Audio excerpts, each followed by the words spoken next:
अच्छा, तो last class हम लोग टीडीएस में करीब करीब जो है 6 सेक्शन पढ़ चुके थे।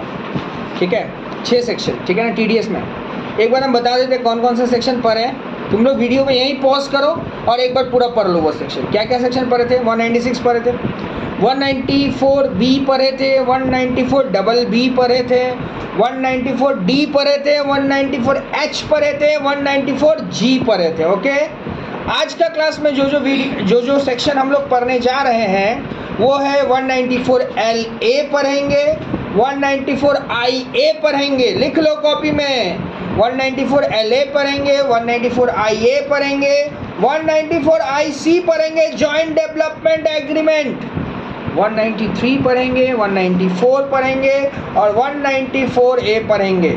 मतलब भैया आज हम लोग कितना सेक्शन पढ़ने वाले हैं? 194 एल ए, 2 3 4 5 6 सेक्शन पढ़ेंगे। ओके, मैंने ये इतना कर लेने से ना भी ना ऑलमोस्ट जो है 30 से 40% टीडीएस खत्म हो जाता है। ठीक है, चलो आ जाओ। तो सबसे पहले हम लोग स्टार्ट करते हैं। आप लोग से रिक्वेस्ट है कि पिछला मतलब बढ़िया से रिवाइज कर लो भाई, रिवाइज कर लो। ठीक है, आ जाओ। 194 एल ए क्या बोलता है? 194 एल ए देखो, 194 एल ए जो है ना वो क्या बोलता है, सुन। L A, payment of compensation on compulsory acquisition of immovable property. अगर तुम्हारा कोई इमूवेबल प्रॉपर्टी है जिसको गवर्नमेंट कंपल्सरी एक्वायर किया है, ठीक है, तो तुमको गवर्नमेंट कुछ देगा ना। अरे यार, गवर्नमेंट मेरा ज़मीन ले लिया तो गवर्नमेंट मेरे को कुछ देगा ना। हाँ, तो वहाँ 2.5 लाख तक अगर देता है तो कोई भी टीडीएस नहीं काटेगा गवर्नमेंट। 2.5 लाख के ऊपर अगर देगा तो 10% टीडीएस काट लेगा। समझ में आया बात? थ्रेशोल्ड लिमिट 2.5 लाख का है। थ्रेशोल्ड लिमिट कितना है? 2.5 लाख का। 2.5 लाख के ऊपर देगा तो 10% टीडीएस काटेगा। 194 एल ए। अच्छा, फिर क्या लिखा हुआ है? No TDS on agricultural land both urban और रूरल एरिया। अगर आपका लैंड गवर्नमेंट अक्वायर करता है और अगर वो एग्रीकल्चरल लैंड है, डजेंट मैटर, 2.5 लाख से ऊपर भी अगर देगा तो टीडीएस नहीं कटेगा, नहीं कटेगा, नहीं कटेगा। एग्जाम में तुमको फंसाएगा, बोलेगा गवर्नमेंट कंपलसरी एक्वायर किया है, 5 लाख रुपया दिया है, एग्रीकल्चरल लैंड है, वो भी रूरल एरिया में, बताओ टीडीएस कितना कटेगा? बोलना यार एग्रीकल्चरल लैंड है, टीडीएस नहीं कटेगा। 194 एल ए में लिखा है। फिर क्या लिखा है? No deduction shall be made whether payment is made in respect of award agreement with exempted. हाँ, अवार्ड फॉरवर्ड अगर हुआ तो डिडक्शन मतलब टीडीएस नहीं काटना। 194 एल ए खत्म खत्म खत्म। आइए आते हैं, आइए क्या बोलता है देखो। 194 एल ए जो है, 194 एल ए जो है वो कंपलसरी एक्वायर का बात करता है, एक्वायर। 194 आई ए जो है वो ट्रांसफर करता है, मतलब तुम सेल कर रहा, सेल कर रहा, सेल कर रहा। L A compulsory acquire, I A transfer. ऐसे बोल बोल के पर L A compulsory acquire, I A transfer.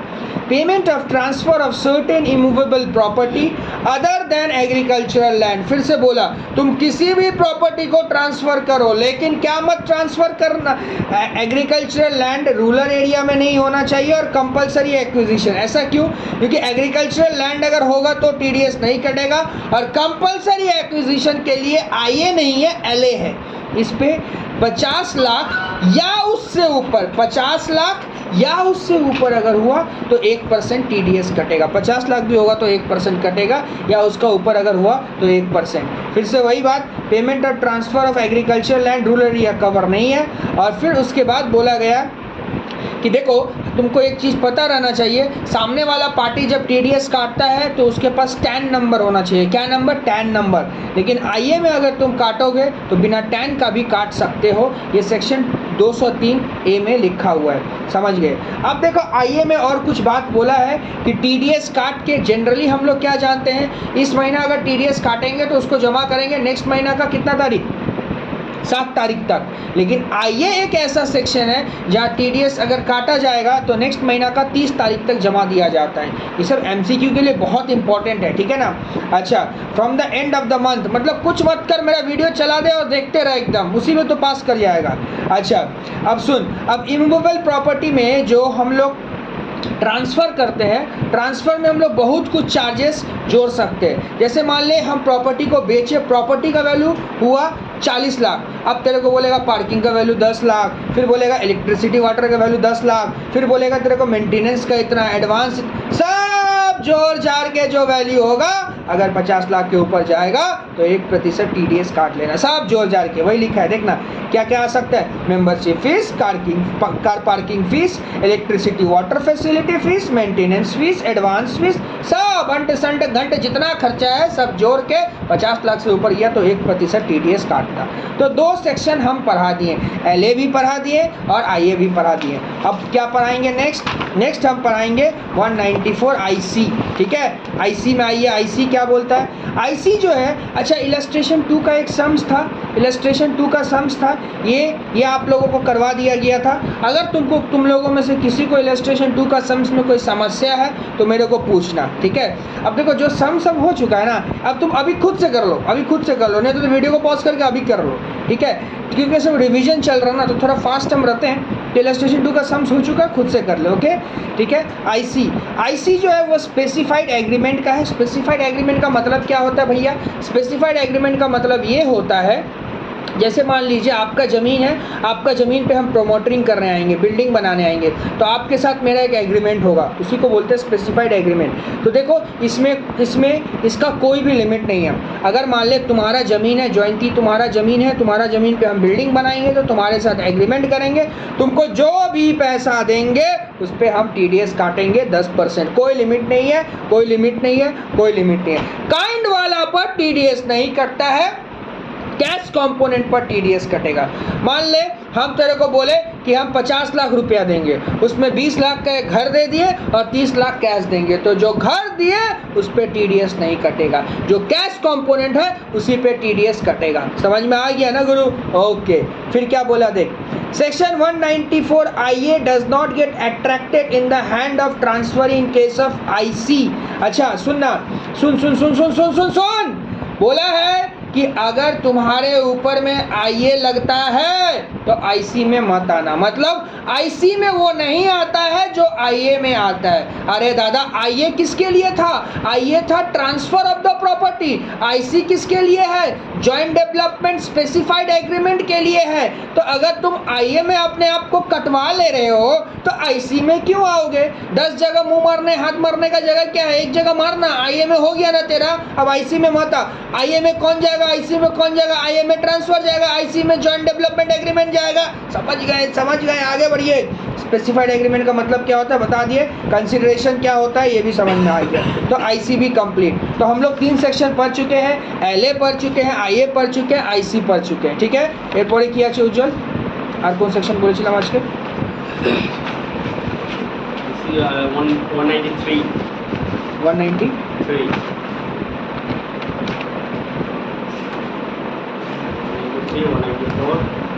193 और 194 A আছে না, 194 ও আছে, 193 আছে और 194 আছে और 194 A আছে। ठीक है, आओ सामने की तरफ है, देखो 194 है, 194 A है और 193 है। सुनो 194 क्या बोलते हैं, 194 बोलते हैं डिविडेंड। भाई डिविडेंड जब तुम पेमेंट करोगे तब TDS काटना, जब तुम पेमेंट करोगे तब TDS काटना, जब तुम पेमेंट करोगे तब डिविडेंड का TDS काटना। ओके, अब सुन मेरा बात, 5,000 per annum paid by any mode other than cash. 5,000 तक इसका थ्रेशोल्ड लिमिट है, अदर देन कैश होगा तो नहीं चलेगा। 5,000 का ऊपर अगर हुआ तो TDS कटेगा, ठीक है। अदर केस में एनी अमाउंट। लेकिन dividend paid by domestic company to life insurance और जनरल इंश्योरेंस कंपनी, अगर डिविडेंड पेमेंट किया जा रहा है किसको, डोमेस्टिक कंपनी को, कौन डोमेस्टिक कंपनी पेमेंट कर रहा है, डोमेस्टिक कंपनी पेमेंट कर रहा है किसको, LIC और GIC को, तो फिर डिविडेंड काटने का ज़रूरत नहीं है। समझ में आ गया ना, डोमेस्टिक कंपनी पेमेंट कर रहा है LIC GIC को तो डिविडेंड काटने, TDS काटने का ज़रूरत नहीं है। 193 क्या बोलता है, interest on security. Interest on security क्या है, 8%। देखो 8% टैक्सेबल बॉन्ड आता है, से सब बॉन्ड का नाम है, इस सब पे याद रखना।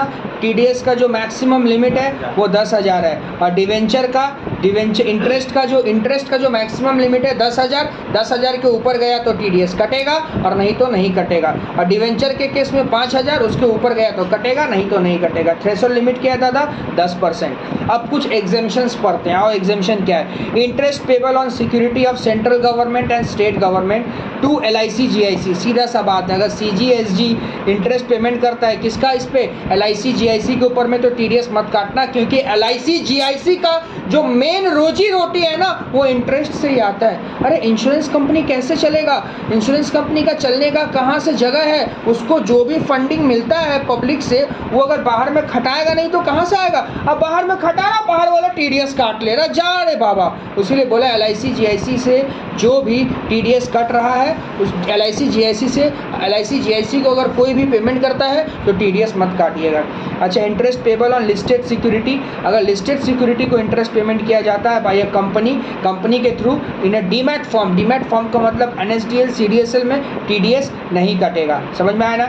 इंटरेस्ट पेबल ऑन डिवेंचर, जो डिवेंचर है लिस्टेड और not by any widely held company, जो कि लिस्टेड कंपनी है, वाइडली हेल्ड कंपनी, ठीक है। इंटरेस्ट पेमेंट हो रहा बाय एनी डिवेंचर को जो कि वाइडली हेल्ड कंपनी है। If aggregate amount does not exceed 5,000 तो टीडीएस नहीं कटेगा। समझ में आया? वाइडली, ये तुमको बोला है, तुमको जो बोला है यहाँ पर कौन सा कंपनी के बारे में? Listed company, widely held company. अगर क्लोजली हेल्ड कंपनी होगा तो 5,000 के नीचे भी हो तो टीडीएस कट जाएगा। समझ में? वाइडली हेल्ड कंपनी के लिए 5,000 तक टीडीएस नहीं कटता है, उसके ऊपर में टीडीएस कटता है, ठीक है।